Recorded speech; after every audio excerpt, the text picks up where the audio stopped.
நாளை கூடுகிறது தமிழ்நாடு சட்டப்பேரவை. டங்ஸ்டன் சுரங்கத்திற்கு எதிரான தனி தீர்மானத்தை முதலமைச்சர் ஸ்டாலின் கொண்டு வருகிறார்.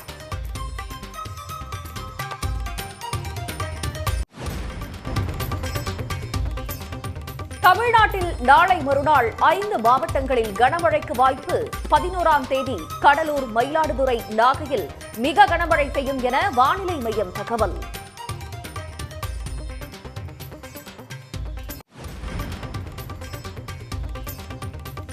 கடலூர் மாவட்டத்தில் புயல் பாதித்த இடங்களில் 2வது நாளாக ஒன்றிய அரசின் குழு ஆய்வு. புதுச்சேரியில் புயல் வெள்ள பாதிப்புகளை ஆய்வு செய்ய சென்ற மத்திய குழுவினரை முற்றுகையிட்டு வாக்குவாதம்.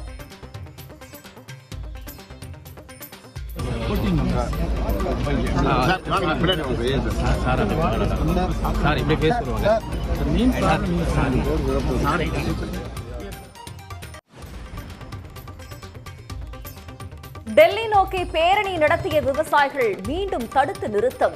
சாலையில் சுவர் எழுப்பி விவசாயிகள் மீது கண்ணீர் புகை குண்டுகள் வீசப்பட்டதால் பரபரப்பு. ராமேஸ்வரம் மீனவர்கள் 8 பேரை சிறைப்பிடித்தது இலங்கை கடற்படை. டிசம்பர் 20ஆம் தேதி வரை சிறையில் அடைக்க நீதிமன்றம் உத்தரவிட்டதால் மீனவர்கள் அதிர்ச்சி.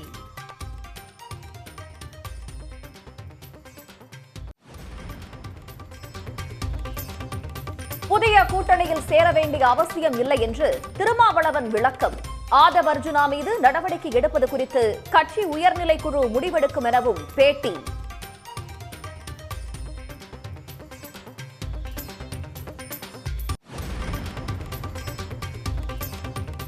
பெஞ்சல் புயல் பாதிப்புகளை சரி செய்ய 20,000 கோடி ரூபாய் நிவாரணம் வழங்க வேண்டும்.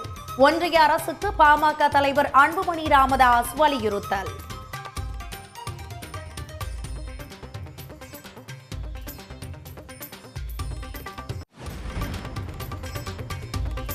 திருவண்ணாமலையில் மண் சரிவு ஏற்பட்ட தீபமலை மீது வல்லுநர் குழு ஆய்வு. மீண்டும் மண் சரிவு ஏற்படுமா, பக்தர்களை அனுமதிக்கலாமா என்பது குறித்து சோதனை.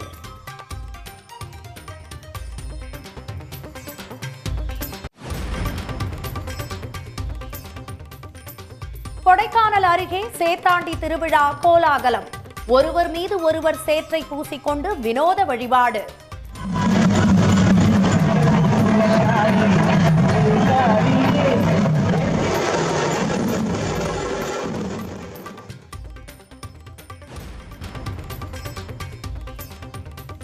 உத்தரப்பிரதேசத்தில் புதையல் கிடைக்கும் என்ற மூட நம்பிக்கையால் நண்பனை நரபலி கொடுத்த இளைஞர்கள். யூடியூபில் மந்திரவாதியின் பேச்சை கேட்டு கொலை செய்த 6 பேர் 6 மாதத்திற்கு பிறகு கைது.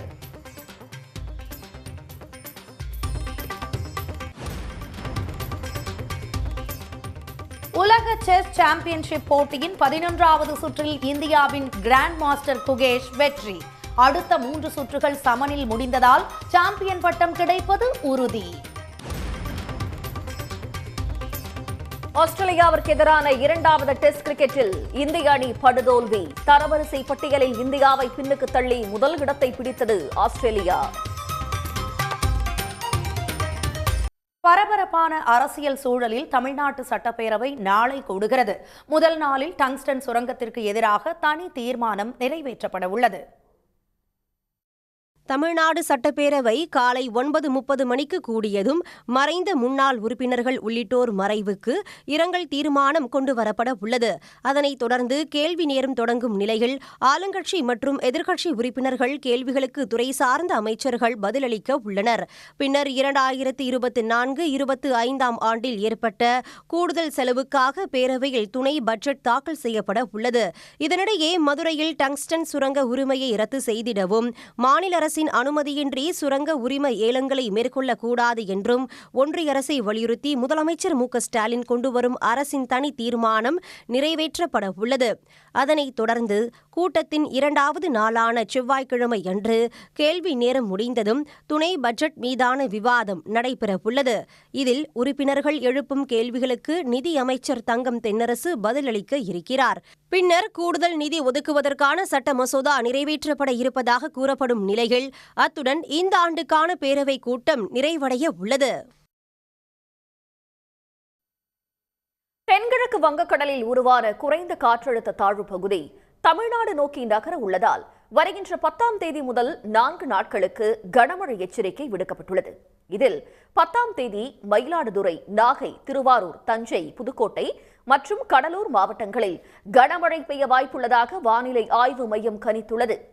11ஆம் தேதி கடலூர், மயிலாடுதுறை, நாகை மாவட்டங்களில் கன முதல் மிக கனமழைக்கும், காஞ்சிபுரம், செங்கல்பட்டு, விழுப்புரம், கள்ளக்குறிச்சி, அரியலூர், பெரம்பலூர், திருச்சி, தஞ்சை, திருவாரூர், புதுக்கோட்டை மாவட்டங்களில் கனமழைக்கும் வாய்ப்புள்ளது.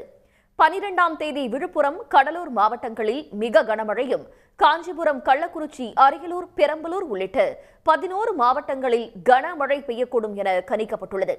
13ஆம் தேதி மயிலாடுதுறை, நாகை, திருவாரூர், தஞ்சை, புதுக்கோட்டை, சிவகங்கை உள்ளிட்ட 15 மாவட்டங்களில் கனமழை பெய்ய வாய்ப்புள்ளது என்று வானிலை ஆய்வு மையம் தெரிவித்துள்ளது. தமிழ்நாட்டில் புயல் பாதித்த பகுதிகளில் இன்று 2வது நாளாக ஆய்வு மேற்கொண்ட மத்திய குழுவினர் தென்பெண்ணை ஆற்றங்கரை பகுதி மற்றும் சேதமடைந்த பயிர்களை பார்வையிட்டனர். வங்கக்கடலில் உருவான ஃபெஞ்சல் புயல் கடந்த 30ஆம் தேதி மாமல்லபுரம், புதுச்சேரி இடையே கரையை கடந்தது. விழுப்புரம், கடலூர், கள்ளக்குறிச்சி, திருவண்ணாமலை, கிருஷ்ணகிரி உள்ளிட்ட பல்வேறு மாவட்டங்களில் கனமழை மற்றும் வெள்ளத்தால் பெரும் பாதிப்பு ஏற்பட்டது. ஆயிரக்கணக்கான வீடுகளும் பல்லாயிரம் ஏக்கர் விவசாய நிலங்களும் சேதமடைந்தன. இயற்கை பேரிடரால் ஏற்பட்ட சேதத்தை பார்வையிட குழுவை அனுப்புவதுடன் விரைந்து நிவாரணம் வழங்க நடவடிக்கை எடுக்க கோரி பிரதமர் மோடிக்கு முதலமைச்சர் ஸ்டாலின் கடிதம் எழுதியிருந்தார். இதைத் தொடர்ந்து தமிழ்நாட்டுக்கு வந்த மத்திய குழு நேற்று விழுப்புரம், கள்ளக்குறிச்சி மாவட்டங்களில் ஆய்வு செய்தது. உள்துறை இணைச் செயலாளர் ராஜேஷ் குப்தா தலைமையிலான 7 பேர் கொண்ட அந்த குழுவினர் இன்று கடலூர் மாவட்டத்தில் ஆய்வு மேற்கொண்டனர். பன்ருட்டி அருகே தென்பெண்ணை ஆற்றின் கரை உடைந்ததால் ஏற்பட்ட பாதிப்பை அவர்கள் பார்வையிட்டனர். இதையடுத்து மேல்பட்டம்பாக்கம், அழகிய நத்தம், குண்டு உப்பலவாடி, கண்டக்காடு, நாணமேடு உள்ளிட்ட இடங்களுக்கும் மத்திய குழுவினர் சென்றனர். வெள்ளத்தால் பாதிக்கப்பட்ட குடியிருப்புகள், சாலைகள், பாலங்கள், தென்பெண்ணை ஆற்றின் கரைகள் மற்றும் சேதமடைந்த பயிர்கள் ஆகியவை தொடர்பாக அவர்கள் கள ஆய்வு செய்தனர். கடலூர் மாவட்ட ஆட்சியர் சிபி ஆதித்யா செந்தில்குமார் மற்றும் வருவாய்த்துறை அதிகாரிகள் பாதிப்பு குறித்த விவரங்களை மத்திய குழுவினரிடம் எடுத்துரைத்தனர். முன்னதாக கடலூர் மாவட்டத்தில் ஏற்பட்ட பாதிப்புகள் மற்றும் கோரிக்கைகள் தொடர்பாக மத்திய குழுவிடம் அமைச்சர் CV கணேசன் மனு ஒன்றை அளித்தார். புதுச்சேரியில் ஃபெஞ்சல் புயலால் ஏற்பட்ட வெள்ள சேத நிலவரங்களை ஆய்வு செய்ய வந்த ஒன்றிய அரசின் குழுவினரை பொதுமக்கள் முற்றுகையிட்டதால் பரபரப்பு ஏற்பட்டது. தமிழ்நாட்டில் இறுதியாக கடலூர் மாவட்டத்தில் ஆய்வு செய்துவிட்டு புதுச்சேரி சென்ற ஒன்றிய அரசின் குழுவினர் TN பாளையம் என்ற இடத்தில் ஆய்வு செய்தனர். இருளன் குடியிருப்பு பகுதியை ஆய்வு செய்ய சென்ற அவர்களை TN பாளையம் பகுதி மக்கள் முற்றுகையிட்டதால் பரபரப்பு ஏற்பட்டது. பாதிப்பு அதிகமுள்ள தங்கள் பகுதியில் ஆய்வு செய்யாததற்கு அவர்கள் அதிகாரிகளிடம் வாக்குவாதத்தில் ஈடுபட்டனர். மழை வெள்ளத்தால் ரேஷன் கார்டு உள்ளிட்ட ஆவணங்கள் சேதமடைந்து மின்சாரமின்றி தவிப்பதாகவும் தங்களுக்கு புதுச்சேரி அரசு தரப்பில் எந்த உதவியும் செய்யவில்லை என்றும் ஆவேசத்தை வெளிப்படுத்தினர்.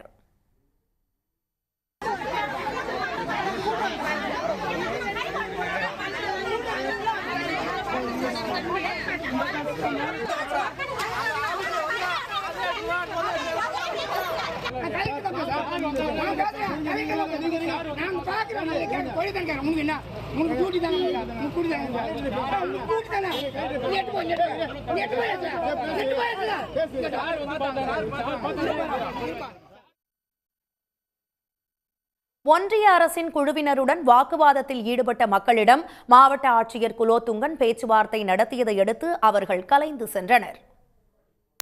திருவண்ணாமலை கார்த்திகை தீப திருவிழாவில் பக்தர்களை அனுமதிப்பது குறித்து புவியியல் வல்லுநர் குழுவினர் ஆய்வு நடத்தியுள்ளனர். திருவண்ணாமலையில் கடந்த வாரம் பெய்த கனமழையால் தீபமலையில் ஆங்காங்கே மண் சரிவு ஏற்பட்டது. இதையடுத்து அங்கு IIT பேராசிரியர்கள் குழு மற்றும் புவியியல் வல்லுநர் குழுவினர் ஆய்வு நடத்தி வருகின்றனர். இந்நிலையில் தீபத் திருவிழாவில் முக்கிய நிகழ்வான வரும் 13ஆம் தேதி நடைபெறும் மலை உச்சியில் தீபம் ஏற்றும் திருவிழாவில் பக்தர்கள் மலை ஏற அனுமதிப்பது சாத்தியமா என்பது குறித்து புவியியல் வல்லுநர் குழுவினர் ஆய்வு நடத்தினர். வழக்கமாக இந்த குழு செல்வது தீப திருவிழா அன்று 2000 நபர்களை அனுமதிப்பதா இல்லையா என்பது குறித்து பக்தர்களுடைய பாதுகாப்பை கருதி ஆய்வினை மேற்கொண்ட பிறகுதான் அதிலுடைய நடவடிக்கை எடுப்பார்கள். அந்த நடவடிக்கையின் அடிப்படையில் அனைத்து விதமான தொடர் நடவடிக்கைகளும் மேற்கொள்ளப்படும். ஆய்வு முழுமையாக முடிந்த பின் பக்தர்கள் மலையேற அனுமதிப்பது சாத்தியமா என்பது குறித்து வல்லுநர் குழுவினர் தமிழ்நாடு அரசுக்கு அறிக்கை அளிப்பார்கள் என்று மாவட்ட ஆட்சியர் பாஸ்கர பாண்டியன் தெரிவித்தார். இதனிடையே திருவண்ணாமலை அண்ணாமலையார் கோவிலில் 5ஆம் நாள் திருவிழாவில் விநாயகர் வெள்ளி ரிஷப வாகனத்திலும் கண்ணாடி ரிஷப வாகனத்தில் சந்திரசேகரும் மாட வீதியில் உலா வந்தனர். அப்போது வழி நெடுகிலும் பக்தர்கள் திரண்டு சாமி தரிசனம் செய்தனர்.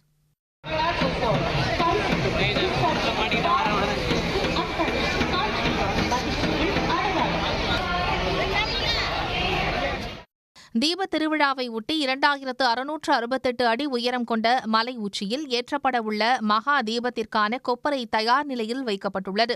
5.5 அடி உயரமும் 300 கிலோ எடையும் கொண்ட கொப்பரை மலை உச்சிக்கு கொண்டு செல்லப்பட்டு வரும் 13ஆம் தேதி மாலை 6 மணிக்கு மகா தீபம் ஏற்றப்பட உள்ளது. இந்த மகா தீப கொப்பரையில் 4500 லிட்டர் நெய், 1500 மீட்டர் காடா துணி பயன்படுத்தப்பட உள்ளது.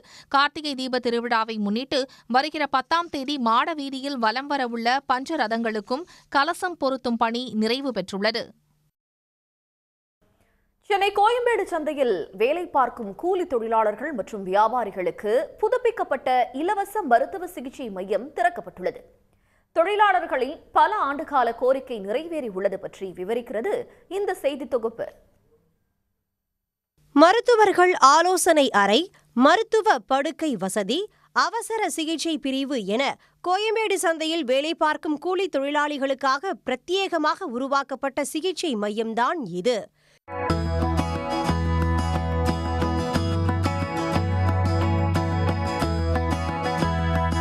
சென்னை கோயம்பேடு மொத்த வியாபார சந்தையில் 20,000க்கும் தொழிலாளர்கள் வேலை செய்து வருகின்றனர். இவர்களுக்காக ஒரு சிகிச்சை மையம் கட்டப்பட வேண்டும் என நீண்ட கால கோரிக்கையாக இருந்தது. இதை ஏற்ற தமிழ்நாடு அரசு கோயம்பேட்டில் 1 கோடி ரூபாய் மதிப்பில் இலவச மருத்துவ சிகிச்சை மையத்தை கட்டியது. அதனை முதலமைச்சர் மு.க. ஸ்டாலின் திறந்து வைத்தார். தனியார் சார்பில் நிர்வகிக்கும் இந்த சிகிச்சை மையத்தில் அனைத்து விதமான முதலுதவி சிகிச்சை, மருத்துவ ஆலோசனைகள் இலவசமாக வழங்கப்படுகிறது.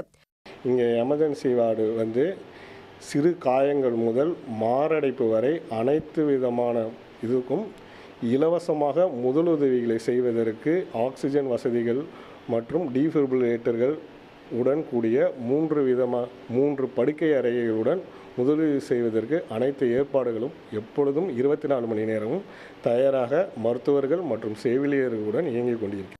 இம்மையத்தில் மருத்துவர்கள் ஆலோசனை அறை, செவிலியர்களுக்கு தனி அறை, 3 மருத்துவ படுக்கை வசதிகளை உள்ளடக்கிய அவசர சிகிச்சை பிரிவு, 50 நபர்கள் ஒரே நேரத்தில் சிகிச்சை பெற்றுக் கொள்ளும் வகையில் காத்திருப்பு கூடம் உள்ளிட்டவைகள் அமைக்கப்பட்டுள்ளன. கோயம்பேடு சந்தை வளாகத்திலேயே இந்த மையம் உள்ளதால் இது தங்களுக்கு மிகவும் பயனுள்ளதாக இருக்கும் என்று கூறுகின்றனர் தொழிலாளர்கள். அடிக்கடிக்கு உடல்நல சரியாமல் போயிடும். அதை டங்கு காய்ச்சல்லாம் ஏற்படுது. அப்போது தொழிலாளிகள் பொறுத்த வரைக்கும் அவங்களுக்கு போகிறதுக்கு இடம் இல்லாமல் ரொம்ப கஷ்டப்பட்டுருந்தாங்க. நேற்றைக்கு திறந்து வச்சதால் எங்களுக்கு மிக வசதியாக இருக்குது. அதே மாதிரி தொழிலாளிக்கு ரொம்ப வசதியாக இருக்குது. ஏன்னா ஒரு அப்போலோ ஹாஸ்பிட்டலு டைப் வச்சு மருத்துவமனை திறந்துருக்காங்க. தொழிலாளிக்கும் நல்லாயிருக்கும். அதே மாதிரி வியாபாரிகளுக்கும் எங்களுக்கும் ஒரு சின்ன ஒரு காய்ச்சலாக இருந்தாலும் நாங்கள் போய் பார்த்துப்போம். அதே மாதிரி பார்த்திங்கன்னா எங்களை நம்பி வர பொதுமக்களுக்கும் நல்ல ஒரு வரப்பிரசாதமாக அமைஞ்சிருச்சு. நேரம் காலம் பார்க்காமல் கடினமாக உழைக்கும் கோயம்பேடு சந்தை தொழிலாளிகளுக்கு இந்த இலவச சிகிச்சை மையம் ஒரு வரப்பிரசாதம்தான். ஆசியாவிலேயே மிகப்பெரிய சந்தைகளில் ஒன்று சென்னை கோயம்பேடு சந்தை. இந்த சந்தையில் 20,000க்கும் மேற்பட்ட கூலி தொழிலாளிகள் தங்கி வேலை பார்க்கிறார்கள். அவர்களின் நீண்ட நாள் கோரிக்கையானது இந்த சந்தைக்கு ஒரு அரசு மருத்துவமனை வேண்டும் என்பதுதான். அந்த அரசு மருத்துவமனையை தமிழ்நாடு அரசு அமைத்து கொடுத்து அவர்களின் கோரிக்கையை நிறைவேற்றியுள்ளது. ஒளிப்பதிவாளர் செந்திலுடன் செய்தியாளர் கீதா. மட்டுமே வெற்றி இலக்காக நிர்ணயித்தது. எளிதான இலக்கை துரத்திய ஆஸ்திரேலியா 4வது ஓவரில் வெற்றி பெற்று அசத்தியது. இதன் மூலம் 13 பிங்க் நிற பந்து டெஸ்ட் போட்டிகளில் விளையாடியுள்ள ஆஸ்திரேலிய அணி அதில் 12 வெற்றி பெற்று ஆதிக்கம் செலுத்தி வருகிறது. மேலும் இந்த வெற்றியின் மூலம் உலக டெஸ்ட் சாம்பியன்ஷிப் புள்ளிகள் பட்டியலில் ஆஸ்திரேலிய அணி 60 புள்ளிகளுடன் முதல் இடத்துக்கு முன்னேறியது. இந்திய அணி 57 புள்ளிகளுடன் 3வது இடத்துக்கு சறுக்கிய நிலையில் தென்னாப்பிரிக்கா 2வது இடத்தில் நீடிக்கிறது. உலக டெஸ்ட் சாம்பியன்ஷிப் இறுதிப் போட்டிக்கு தகுதி பெற எஞ்சியுள்ள 3 டெஸ்ட் போட்டிகளிலும் இந்திய அணி வெற்றி பெற வேண்டிய நெருக்கடி ஏற்பட்டுள்ளது.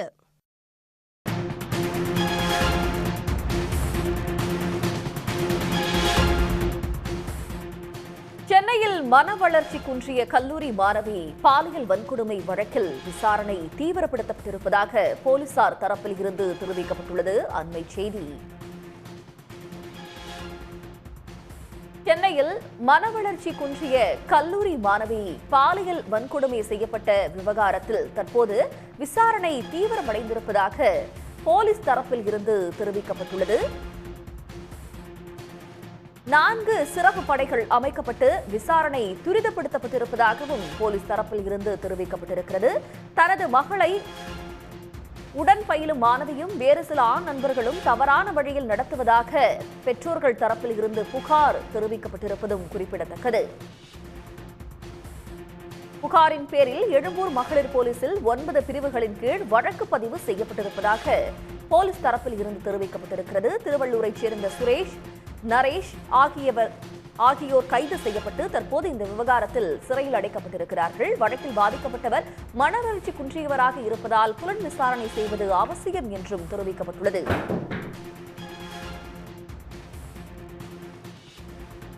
சென்னையில் மனவளர்ச்சி குன்றிய கல்லூரி மாணவி பாலியல் வன்கொடுமை செய்யப்பட்ட வழக்கில் விசாரணை தீவிரப்படுத்தப்பட்டிருப்பதாக போலீசார் தெரிவிக்கின்றனர்.